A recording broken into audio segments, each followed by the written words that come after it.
Hi everyone, it's been a long time since I've done a tutorial, but I've discovered a workflow recently that I thought I need to jump back online and help some people out.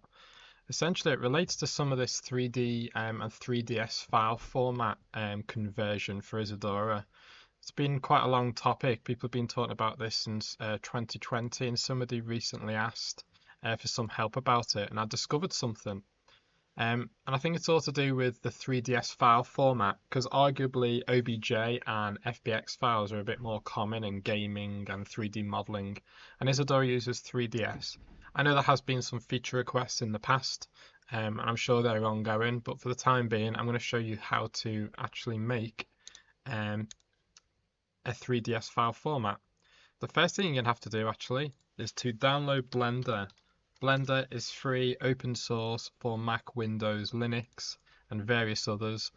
Give them a little donation because they're doing fantastic things. I'm currently on version 4, but there's now 4.11 on the 15th of May 24. But download Blender, install it, you don't even need to create an account. Once you do that, you'll open Blender and it'll look like this. We have a light, we have a shape, which is a cube, and a camera. I don't need the camera, I don't need the light, and I'm going to create a different cube. Not a different cube, a different shape. And I'm going to create an icosphere just because it looks a bit more interesting than a cube. Um, I'm not going to get into 3D modeling, that's a whole nother kettle of fish. But essentially what we need to do is convert this to 3DS. Now originally there was no way to export to 3DS, but now there is. If you go to Blender and go to Preferences, go to Add-ons and search for 3DS, and you need to tick this little box. Okay, I don't know when this came about. I've not done my homework, but these lovely people, Bob, Campbell, and Sebastian, have made an import and export add-on for Blender to convert to 3DS, which is actually an Autodesk file format. So tick that, close the preferences, and now with the object selected by clicking here in your outliner, you can also press A on the keyboard. You go to File, Export, and now at the bottom you'll see 3DS. Now that won't be there if you don't enable it in Preferences. So we click this. I'm going to be lazy and chuck this on my desktop, and I might call it Ico for Icosphere. Now I don't change any of these things. I don't click on anything. What you might need to think about is if you do a little bit of 3D modeling, there's a whole discussion about which way is up and which way is back in 3D in relation to X, Y, Z. And different softwares have different up, downs, forwards and backwards, and left and rights, which is a bit of a nightmare. If you know, you know. But forward is that Y, Z, up is that up. Yeah, I'm going to keep it how it is. But if you find that your model is rotated or upside down, you might need to change some of these orientations. Scale, I'm going to leave at 1. Like I say, I'm going to put this on my desktop. I click Export, and I can minimize Blender. Now we come over to our lovely Isadora. We go File, Import Media, and I'm going to find the Ico 3DS and import it. And here it is. And I drag it in. I'm going to do a 4-stage preview, and I'll put that there. And we see nothing. Even though it's referenced and indexed correctly, we can't see anything. That's another little bit of a tricky one to explain, but the 3D camera in Isadora is basically at 0, 0, 0, right in the middle of the world.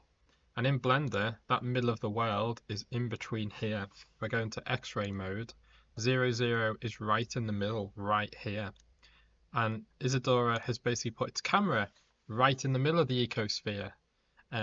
Sorry, icosphere, not ecosphere. So we need to move the camera out and back. So all we need to do here is in Zed Translation, like my hand on the webcam now.